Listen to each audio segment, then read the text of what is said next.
ആദ്യം ശ്രീ ബി റജി, താങ്കൾക്ക് എന്നെ കേൾക്കാമോ? കേൾക്കാം.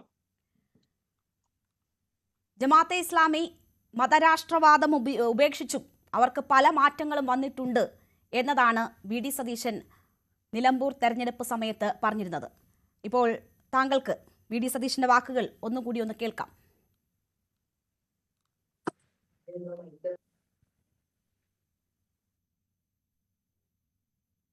അവര് ആ വാദമൊന്നും അവര് ഇല്ല, അങ്ങനത്തെ ഒരു മതരാഷ്ട്രവാദം അവരിപ്പോ ഉന്നയിക്കുന്നില്ല. അവർ ഒരുപാട് മാറ്റങ്ങൾ അവരുടെ സമീപനത്തിൽ വരുത്തിയിട്ടുണ്ട്.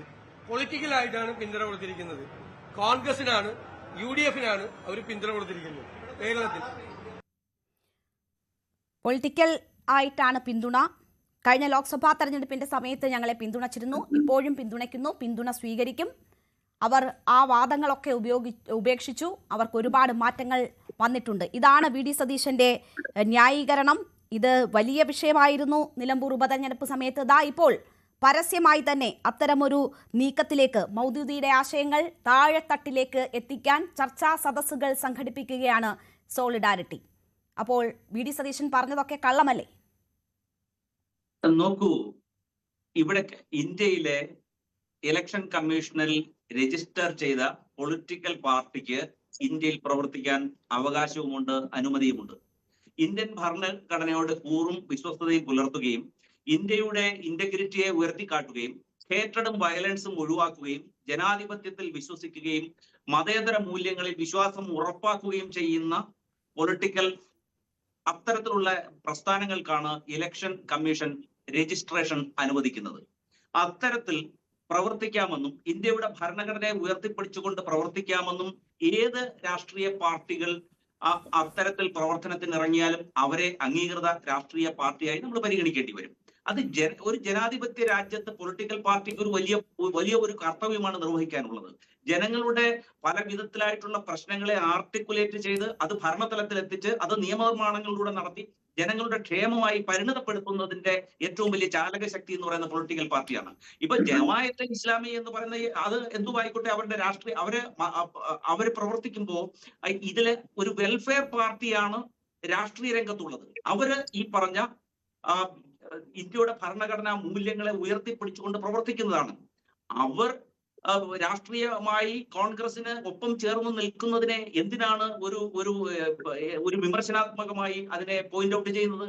നമ്മുടേത് ഒരു ജനാധിപത്യ രാജ്യമല്ലേ? ജനാധിപത്യ പ്രവർത്തനം നടത്തുവാൻ ഇന്ത്യയിലെ ഒരു പൗരനും അവകാശമില്ലേ? അതിനെ മാത്രമായി ഒറ്റപ്പെടുത്തുകയോ അങ്ങനെ എന്തെങ്കിലും രീതിയിൽ ഇത്തരത്തിലൊരു വിമർശനം ഉന്നയിക്കുകയോ ചെയ്യുന്നതിന്റെ സാങ്കത്യം എന്താണെന്ന് എനിക്ക് മനസ്സിലാകും. ഏത് പൊളിറ്റിക്കൽ പാർട്ടിക്കും ആരുടെ പിന്തുണ വേണമെങ്കിലും സ്വീകരിക്കാം, അത് ന്യായീകരിക്കാം. പക്ഷേ അതിന് ന്യായീകരണമായി വി ഡി സതീശൻ മാധ്യമങ്ങളുടെ ചോദ്യത്തിന് ചൂണ്ടിക്കാട്ടിയത് അവർ മതരാഷ്ട്രവാദം ഉപേക്ഷിച്ചു എന്നതാണ്. ആ മതരാഷ്ട്രവാദം ഉപേക്ഷിച്ചു എന്നത് അവർ പറഞ്ഞിട്ടില്ലല്ലോ എന്ന കാര്യം ആവർത്തിച്ച് വി ഡി സതീശനോട് ചോദിക്കുന്നുണ്ട്. പിന്നീട് അതൊരു വലിയ ചർച്ച തന്നെയായി നിലമ്പൂർ തെരഞ്ഞെടുപ്പ് സമയത്ത് എന്ന കാര്യത്തിൽ സംശയമില്ലല്ലോ താങ്കൾക്ക്. അപ്പോൾ ആ ന്യായീകരണം, ആ ഗുഡ് സർട്ടിഫിക്കറ്റ് ജമാഅത്തേക്ക് കൊടുത്തതാരാണ്? വെൽഫെയർ പാർട്ടിക്ക് കൊടുത്തതാരാണ്? വി ഡി സതീശൻ ആണല്ലോ. വി ഡി സതീശൻ അത് പറഞ്ഞത് എന്തിന്റെ അടിസ്ഥാനത്തിലാണ് എന്ന ചോദ്യങ്ങൾ അന്ന് തന്നെ ഉയർന്നതാണല്ലോ. ഇപ്പോൾ നോക്കൂ, അവർ തന്നെ, അവരുടെ നേതാക്കൾ തന്നെ ഈ ചർച്ചാ സദസ്സുകൾ ഏതൊക്കെ രീതിയിലാണ്, എന്താണ് അതിൻ്റെ ലക്ഷ്യങ്ങൾ എന്ന് പറഞ്ഞുകൊണ്ട് സമൂഹ മാധ്യമങ്ങളിൽ ഉൾപ്പെടെ അത് പ്രചരിപ്പിക്കുന്നുണ്ട്. അപ്പോൾ മൗദൂദിയുടെ ആശയങ്ങൾ താഴെത്തട്ടിൽ വരെ എത്തിക്കുകയാണ് ലക്ഷ്യം. അപ്പോൾ മതരാഷ്ട്രവാദം അവർ ഉപേക്ഷിച്ചു എന്ന് പറയുന്ന ആ നിലപാട് തെറ്റല്ലേ എന്നതാണ് എൻ്റെ ചോദ്യം. നിങ്ങൾ ആരുടെ പിന്തുണ വാങ്ങുകയോ കൊടുക്കുകയോ എന്ത് വേണമെങ്കിലും ചെയ്തോളൂ.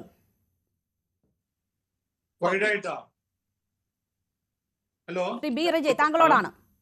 ശ്രീ കെ പി റഹ്മത്തുള്ള, താങ്കൾ പറയുന്നത് ഓണയർ കേൾക്കാം. നോക്കൂ, ഇന്ത്യയിലെ പൊളിറ്റിക്കൽ പാർട്ടിയായി രജിസ്റ്റർ ചെയ്യപ്പെട്ടിട്ടുണ്ടെന്ന് ഞാൻ സൂചിപ്പിച്ചല്ലോ. ഇവിടെ ഇന്ത്യയിലെ 6 ദേശീയ പാർട്ടികളും 57 സ്റ്റേറ്റ് പാർട്ടികളും 2760 രജിസ്റ്റേർഡ് പാർട്ടികളുമാണ് ഇന്ത്യയിലുള്ളത്. അപ്പൊ അവര് മതരാഷ്ട്രവാദം ഉന്നയിച്ചുകൊണ്ട് ഇന്ത്യയിൽ ഒരു രാഷ്ട്രീയ പാർട്ടിക്കും പ്രവർത്തിക്കാനാവില്ല. ഇനി അവര് മതരാഷ്ട്രവാദം ഉന്നയിക്കുന്നു എന്ന് താങ്കൾക്ക് എങ്ങനെയാണ് അവകാശപ്പെടാൻ കഴിയുക? അങ്ങനെ ഏതെങ്കിലും തരത്തിലുള്ള പ്രസ്താവനകൾ ആരുടെയെങ്കിലും ഭാഗത്തുനിന്ന് ഉണ്ടായിട്ടുണ്ടോ? അതാണല്ലോ ഞാൻ ആദ്യം ചൂണ്ടിക്കാട്ടിയത്. എന്താണ് ഈ മലപ്പുറത്ത് ഇപ്പോൾ നടന്നുകൊണ്ടിരിക്കുന്ന പരിപാടി എന്നത്. മലപ്പുറത്ത് ഇന്ന് ഇപ്പോൾ നമ്മൾ ഈ സംസാരിക്കുന്ന സമയത്ത് 7 മണിക്കാണ് ഈ പരിപാടി ആരംഭിക്കുന്നത്. മാധ്യമങ്ങൾക്ക് പ്രവേശനമില്ല, അവരുടെ പ്രവർത്തകർക്ക് മാത്രമുള്ള ഇടമാണ്. ഇത് വിവാദമായതിനു ശേഷമാണ്. ആദ്യം മാധ്യമങ്ങൾക്ക് ക്ഷണമുണ്ടായിരുന്നു, പിന്നീട് അത് മാധ്യമങ്ങളെ വിലക്കിക്കൊണ്ടാണ് ഇപ്പോൾ ആ പരിപാടി നടക്കുന്നത്. ഇസ്ലാമിക രാഷ്ട്രീയ ചിന്തകൾ പലതരത്തിൽ വികാസം പ്രാപിച്ചുകൊണ്ടിരിക്കുന്ന ഘട്ടത്തിൽ സോളിഡാരിറ്റി മലപ്പുറം സംഘടിപ്പിക്കുന്ന ചർച്ചാ സദസ്സ് പ്രസക്തമാണ് എന്ന് പറഞ്ഞുകൊണ്ട് ടി ഇസ്മായിൽ അവരുടെ സോളിഡാരിറ്റി യൂത്ത് മൂവ്മെന്റിന്റെ ജനറൽ സെക്രട്ടറിയാണ്. ടി ഇസ്മായിൽ സമൂഹ മാധ്യമത്തിലിട്ട പോസ്റ്റ് നമുക്ക് കാണാം. മൗദൂദിയെ വില്ലനൈസ് ചെയ്യുന്നതിൽ പൂർണ്ണമായി വിജയിച്ചുവെന്ന് കരുതുന്ന സംഘപരിവാർ സെക്യുലർ സൈക്കിളിന്റെ മൂർധാവിൽ ഉള്ള പ്രഹരം കൂടിയാണ് ഈ ചർച്ചാ സദസ്സ് എന്നത് ഈ പോസ്റ്റിൽ ടി ഇസ്മായിൽ അവകാശപ്പെടുന്നുണ്ട്. മൗദൂദി ചിന്തകൾ കൂടുതൽ കരുത്തോടെ ലോകത്തെ നയിക്കും, പരിപാടിക്ക് എല്ലാവിധ അഭിവാദ്യങ്ങളും എന്ന് പറഞ്ഞുകൊണ്ടാണ്. അങ്ങനെ സോളിഡാരിറ്റിയുടെ, വെൽഫെയർ പാർട്ടിയുടെ, അവരുമായി ബന്ധപ്പെട്ടുള്ള മറ്റ് സംഘടനകളുടെ എല്ലാ പ്രവർത്തകരും ഇത് ഈ രീതിയിൽ താഴെത്തട്ടിലേക്ക് ആശയങ്ങൾ എത്തിക്കുകയാണ്. ഇത് ഒരു പരിപാടിയിൽ അവസാനിക്കുന്നതല്ല, ഇതൊരു ചർച്ചാ സദസ്സാണ്. നിരവധി പരിപാടികൾ ഇതുമായി ബന്ധപ്പെട്ട് സംഘടിപ്പിക്കാനാണ് അവരുടെ തീരുമാനം.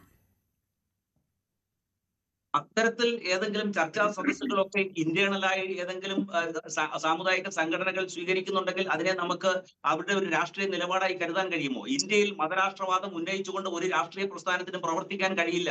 നമ്മുടേത് ഭരണഘടനാ അധിഷ്ഠിതമായ ഒരു ജനാധിപത്യ രാഷ്ട്രമാണ്. സെക്യുലറിസത്തിൽ വിശ്വസിക്കുന്ന ഒരു ഭരണഘടനയാണ് നമുക്കുള്ളത്.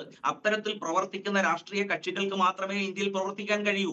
ഔദ്യോഗികമായി ഈ സംഘടനയുടെ ഏതെങ്കിലും ഭാരവാഹികൾ അത്തരത്തിൽ പ്രതികരിച്ചിട്ടുണ്ടെങ്കിൽ നമുക്ക് അതിനെ സംബന്ധിച്ച് ഒരു സംവാദത്തിന് ഇരിക്കാം. പക്ഷേ ഒരു ജനാധിപത്യ രാഷ്ട്രം എന്നുള്ള നിലയിൽ ഇന്ത്യയിൽ ഒരു പൊളിറ്റിക്കൽ പാർട്ടിക്ക് പ്രവർത്തിക്കണമെങ്കിൽ അവർ ഇന്ത്യയുടെ മതേതര മൂല്യങ്ങളെ ഉയർത്തിപ്പിടിക്കണം, വയലൻസിനെ അവരെ എതിർക്കണം, ഹേറ്റഡ് വരാൻ പാടില്ല, സാമൂഹ്യ നീതി. ഈ രാജ്യം ഭരിക്കുന്ന പാർട്ടിയല്ലേ ശ്രീ ബി റജി ബി.ജെ.പിക്കും RSSനെതിരെയും സന്ധിയില്ലാത്ത യുദ്ധം പ്രഖ്യാപിച്ചിരിക്കുന്ന ആളല്ലേ രാഹുൽ ഗാന്ധി?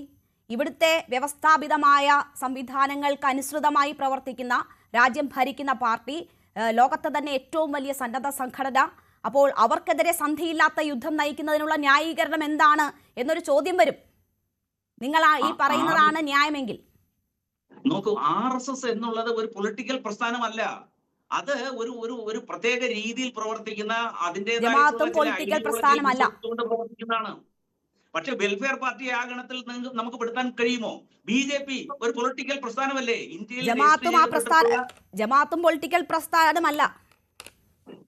നോക്കൂ, നമ്മൾ വെൽഫെയർ പാർട്ടിയെ കുറിച്ച് ചിന്തിക്കാം. വെൽഫെയർ പാർട്ടി രജിസ്റ്റർ ചെയ്യപ്പെട്ട ഒരു പൊളിറ്റിക്കൽ പാർട്ടി അല്ലേ? ഞാൻ പറഞ്ഞിട്ടുള്ളത് പോലെ ഇന്ത്യയുടെ മതേതര ഭരണഘടനയിൽ വിശ്വസിക്കുന്നവർക്ക് മാത്രമേ ഇവിടെ രാഷ്ട്രീയ പ്രവർത്തനം നടത്തുവാൻ സാധിക്കുകയുള്ളൂ. BJP അപ്പോൾ രജിസ്റ്റർ ചെയ്തിട്ടുള്ള പൊളിറ്റിക്കൽ പാർട്ടിയല്ലേ? രാജ്യം ഭരിക്കുന്ന പാർട്ടിയല്ലേ? അപ്പോൾ ഇവിടെ രജിസ്റ്റർ ചെയ്തിട്ടുള്ള രാഷ്ട്രീയ പാർട്ടികളെല്ലാം എല്ലാ തരത്തിലും മഹത്തരമാണ് എന്ന് പറയുകയാണെങ്കിൽ, രജിസ്റ്റർ ചെയ്തിട്ടുള്ള ഒരു പൊളിറ്റിക്കൽ പാർട്ടി മതേതരത്വത്തിനെതിരെയോ ഇന്ത്യയിൽ വയലൻസിന് പ്രാധാന്യം നൽകിയോ വയലൻസിനെ പ്രോത്സാഹിപ്പിക്കുകയോ പരസ്പര വിദ്വേഷത്തിൽ അധിഷ്ഠിതമായി പ്രവർത്തിക്കുകയോ ചെയ്താൽ ആ രാഷ്ട്രീയ പാർട്ടിക്ക് പ്രവർത്തിക്കുവാൻ ഇന്ത്യ മഹാരാജ്യത്ത് അനുമതി ഉണ്ടാവില്ല. അങ്ങനെയാണെങ്കിൽ BJP എന്ന രാഷ്ട്രീയ പാർട്ടിക്കെതിരെ അവർ മതേതരമായി ഇടപെടുന്നില്ല എന്ന് പറഞ്ഞുകൊണ്ട് നിങ്ങൾ നടത്തുന്ന ഈ പ്രചരണത്തിന് യാതൊരു അടിസ്ഥാനവും ഇല്ല എന്ന് വരത്തില്ലേ കോൺഗ്രസ് നടത്തുന്ന പ്രചരണത്തിന്? നോക്കൂ, ഞാൻ ഒരു കാര്യം ചോദിക്കട്ടെ. 44 വർഷം അവര് CPM-മായി യോജിച്ച് പ്രവർത്തിച്ചപ്പോൾ ഇത്തരത്തിലുള്ള ഒരു ചർച്ച ഉണ്ടായിരുന്നില്ലല്ലോ നമ്മുടെ സമൂഹത്തില്. ഇത് ഇപ്പോ കോൺഗ്രസിന് ജമാഅത്തെ ഇസ്ലാമിയോ അല്ലെങ്കിൽ അതിന്റെ വെൽഫെയർ പാർട്ടിയോ പിന്തുണ പ്രഖ്യാപിക്കുമ്പോൾ പെട്ടെന്ന് അവര് ഒരു മതരാഷ്ട്രവാദം ഉന്നയിക്കുന്ന ഒരു വർഗീയ പാർട്ടിയായി മാറുന്നു. എന്ത് അതിശയകരമാണ് കേരളത്തിലെ നമ്മുടെ രാഷ്ട്രീയ ചില ഭരണകക്ഷിയിൽപ്പെട്ടവരും CPM-ന്റെ ചില നേതാക്കളും ഒക്കെ ഉന്നയിക്കുന്ന വിമർശനങ്ങൾ. എത്രയോ വർഷമായി, അതായത് 96-ലും 2011-ലും ഒക്കെ തന്നെ വെൽഫെയർ പാർട്ടിയുടെ ജമാഅത്തെ ഇസ്ലാമിയുടെ പിന്തുണയോടുകൂടി അധികാരത്തിൽ വന്ന് എത്രയോ പ്രാദേശിക തദ്ദേശ സ്വയംഭരണ സ്ഥാപനങ്ങളിൽ ജമാഅത്തെ ഇസ്ലാമിയുടെ പിന്തുണയോട് കൂടി പല മണ്ഡലങ്ങളും പല പ്രാദേശിക ഡിവിഷനുകളും പിടിച്ചിട്ടില്ലേ? അവർ തന്നെ അത് തുറന്നു പറഞ്ഞിട്ടില്ലേ? അത് CPM പോലും അംഗീകരിച്ചിട്ടുള്ളതല്ലേ? ഇവിടെ നമ്മളൊരു ജനാധിപത്യ രാജ്യത്ത് ജീവിക്കുമ്പോൾ നമുക്ക് ആ ജനാധിപത്യപരമായി പ്രവർത്തിക്കുവാൻ നമുക്ക് അനുമതി ലഭിച്ചിട്ടുണ്ടോ? അത് നിയമപരമാണോ? അത് ജനാധിപത്യപരമാണോ? അത് ഭരണഘടനാപരമാണോ എന്നാണ് നമ്മൾ ഇവിടെ വീക്ഷിക്കേണ്ടത്. അല്ലാതെ ഒരു സംഘം ആളുകൾ നിയമവിരുദ്ധമായി ചെയ്യുവാണെങ്കിൽ നിയമപരമായ നടപടി അവർക്കെതിരെ സ്വീകരിക്കാൻ കഴിയും. നമ്മൾ ജനാധിപത്യത്തിൽ വിശ്വസിക്കുക. ഞാൻ ആത്യന്തികമായി ഒരു ജനാധിപത്യ വിശ്വാസിയാണ്. പാർലമെന്ററി ഡെമോക്രസിയിൽ വിശ്വസിക്കുന്ന അങ്ങേയറ്റത്തെ മതേതരവാദിയായിട്ടുള്ള ഒരാളാണ്. അത്തരത്തിൽ ഒരു പൗരന് അവന് ആഗ്രഹിക്കുന്ന പൊളിറ്റിക്കൽ പാർട്ടിയിൽ വിശ്വസിക്കാൻ കഴിയും. അത് പ്രചരിപ്പിക്കുവാൻ നമ്മുടെ ഭരണഘടന അനുമതി നൽകുന്നുണ്ട്. ഇവിടെ നമ്മൾ ആ രീതിയിൽ ആ അർത്ഥത്തിൽ എടുത്തു കഴിഞ്ഞാൽ അത്തരത്തിൽ ഭരണഘടനാ ദത്തമായി അവർക്ക് പ്രവർത്തിക്കുവാൻ, ഇന്ത്യയിൽ പ്രവർത്തിക്കുവാൻ അനുമതി ലഭിച്ചിട്ടുണ്ടെങ്കിൽ ആ പൊളിറ്റിക്കൽ പാർട്ടിയെ വർഗീയ പാർട്ടി എന്ന് പറഞ്ഞ് നമുക്ക് മാറ്റി നിർത്തുവാൻ കഴിയുമോ? RSS എന്നത് ഒരു പൊളിറ്റിക്കൽ പാർട്ടിയല്ല, അത് അങ്ങ് അറിയാമല്ലോ. അതേസമയം പൊളിറ്റിക്കൽ വിഭാഗം എന്ന് പറയുന്നത് BJP ആണല്ലോ. അപ്പൊ BJPക്ക് ഇവിടെ രാഷ്ട്രീയ പ്രവർത്തനം നടത്താൻ കഴിയില്ല എന്ന് ആർക്കെങ്കിലും പറയാൻ കഴിയുമോ? അത് ജനാധിപത്യത്തിൽ ഭരണഘടനയിൽ വിശ്വസിക്കുന്ന ഒരു പ്രസ്ഥാനമാണ്. രാഷ്ട്രീയ പ്രവർത്തനം നടത്താൻ പറ്റുമോ ഇല്ലയോ എന്നുള്ളതല്ല, പിന്തുണ വാങ്ങുന്നോ ഇല്ലയോ എന്നുള്ളത് മാത്രവുമല്ല, അവർക്ക് കൊടുത്ത ഗുഡ് സർട്ടിഫിക്കറ്റ് അത് പിൻവലിക്കേണ്ടി വരുമോ, അതിന്റെ അന്തസത്ത എന്താണ് എന്നതാണല്ലോ ഞാൻ ചോദിച്ച ചോദ്യം. ഞാൻ താങ്കളിലേക്ക് തിരിച്ചെത്താം.